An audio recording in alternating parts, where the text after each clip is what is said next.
first sequence. Okay? So you can pick up, you know, third bit, half bit, all of it. As long as you're learning something, that's cool, right? So we were talking about range. We're going to work this range. We're going to do some striking, into grappling, into ground, into a submission. Okay? Kick, punch, grapple, clinch work, takedown, groundwork, and submission. Okay? And it's going to look something like this. Okay? So your entry could be whatever you want, as long as it's a front kick in this case. So you either, if you're moving forward, you can throw a front kick, or if you've got the back foot, you want to kick it forwards, jab, jab, cross, you're closing the distance each time. Okay? It almost doesn't matter if the kick connects or not. You're using it as a kick, or you're using it as a form of momentum. Okay? So it could be, I know it's not going to connect, but I'm using it for momentum, high clinch. Okay? From this high clinch, I want to go for a good outer reap, a Somerset Applied. Okay? And you can perform it however you want, if you like the sort of grabbing version, or just framing the body to get the body off a comfortable position. Okay? The one I like is a pass under, through, and sweep. Okay? Down to the floor. Now the way they naturally fall, they're giving me an arm for this armbar. Okay? That's what's going to lead me on to an armbar next. Okay? Do that again. So do this in bits. Okay? If this is completely new to you, go in that order. Okay? Don't go for the submission first, because you've got to get there. Right? So we do bam. So have a guard mobile. So give me something to work around. So bam, bam, boom, clinch. Okay? I'm going to do a pass under, so I'm going to lift the elbow, pass underneath. I want to be pushing that shoulder into his armpit. Okay? That's going to take, well, this is a good like hands-free strategy anyway. He's taking off that comfortable stance that he's got, whilst throwing the sweep.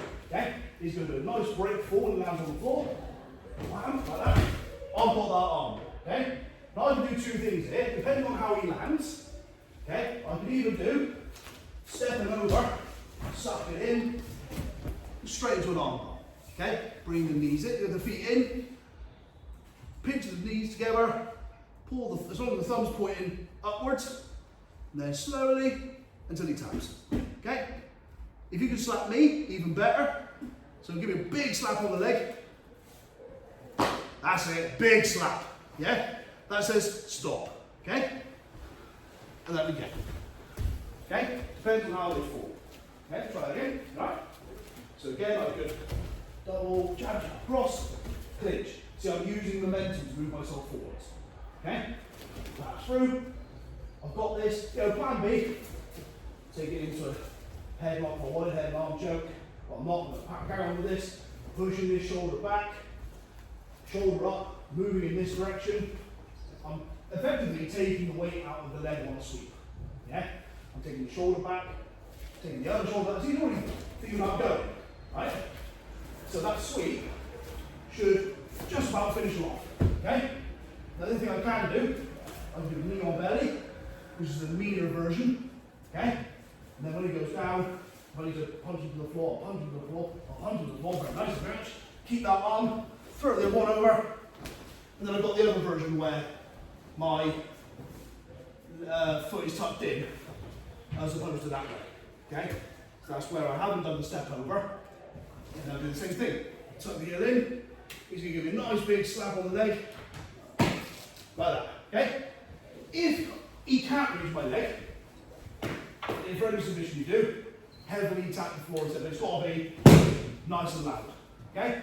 Ideally, do it until they let go. But hopefully, you shouldn't be able to get to two. Okay? Yes? What's the difference between the both legs over and letting the ribs with the armbar? So both legs over is more secure. If you are in a position like the knee on belly, which is a decent pinning position, you can still get that other leg over. It's more important for that leg going over the head to occur than the other way around. Two is better, but if you're going to do one, definitely that one. Because if I don't, you know now, If I do it the other way around, like so, sit up, no problem. But if I know what I'm doing, I'm going to turn it into something else. Okay?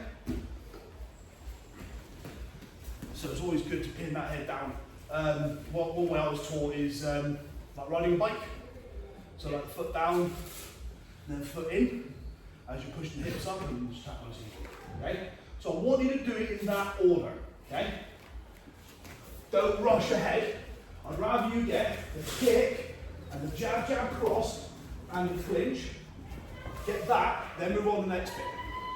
Okay? If you've got that, then move on through and sweep. Okay? If you've got that, great. Move on to the next bit. Okay? I want to see really good arm bar, terrible at everything else. Do it in that order. Okay? Just go straight to the takedown. So this is just a bit of some wide to consider. Right? So when you go to the takedown, I'll come back to the takedown actually because I've seen a couple persons with this that we need to work on. So we've got one like that. Okay? So we want him pinned. Okay? So if I stay here, he's going to react. Right? He's on the floor. I'm not. I've got his arm. He's going to react. Easy. Right? In saying that, I made a point a couple weeks ago of observing people sparring, and some people, maybe it's an interesting psychological part of martial arts, but when the takedown's being performed, it's almost like, oh, well, I'm losing. So just go with the notion, right? Don't ever fall for this mindset, right? Just because you're being taken down doesn't mean you've lost. It just means that the fight is going somewhere else. Yeah? So, you could easily, like, I'll do the takedown, you go, ah, well, he's going to armbar me now, I might as well let him do it. Don't. Right? Me and Greg know, we're fighting blue and purple and brown belts all the time. You might as well have a go. Right? If we gave up every time we fought a blue belt, then neither of us are really training. Right? So, I want to keep him where I want him to be. Right? So, whichever way I do it, so it's either leg over, I've sat on him, okay? He's not going to go very far. As long as I've got that foot in, I'm sat on him, okay? I've got that arm straight. I don't want him hooking, I don't want him bending that arm, because he can control that, he can hold on to the other hand. He knows an arm bar's coming, now it's hard work. Whilst I've got that straight arm, and I have got a straight arm, because I've just taken him down and held on to that arm, I want to keep hold of it, okay? Assuming he knows what's coming, right? And then put the weight on. I'm going to be quite generous with this, so I know I'm quite heavy. I'm going to keep the weight on, throw him on over, then sit down, okay? Like so, okay? See I'm under his shoulder, okay?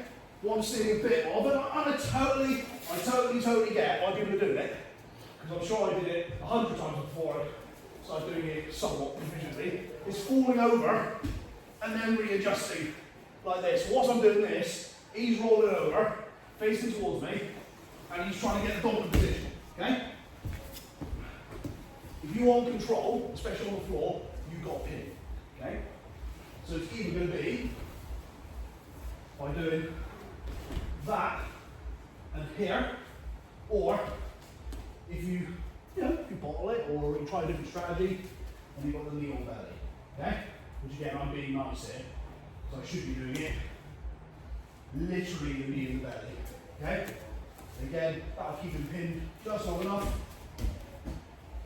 to get that round and get that in, okay? A really good tip I was giving in jiu-jitsu as well, if you've got your partner pinned, you have effectively bought yourself a bit of time. Like if you need, like I did there, to sort of shuffle the foot round, it's alright, they're pinned, okay? They're not going to go very far if you're sat on them, okay? So don't do that if they're not pinned, because they're going to, look, they're not stupid. They're going to find a gap, and they're going to find a way out, okay?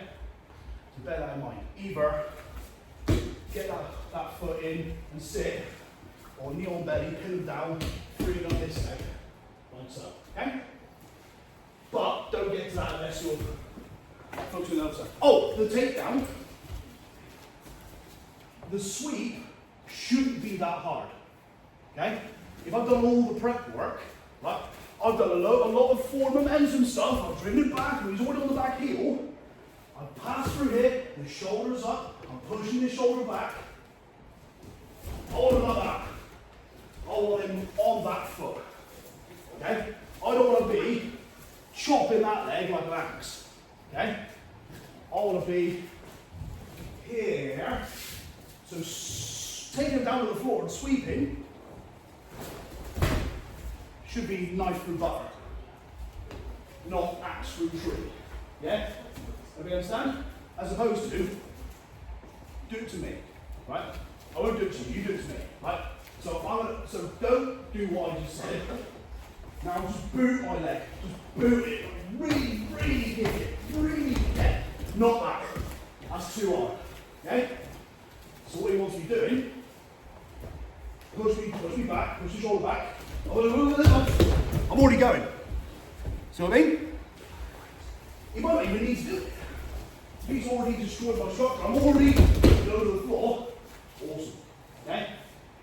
The prep should be hard so the takedown's easy. If you apply that to basically every takedown, we'll be alright. Okay? Carry on.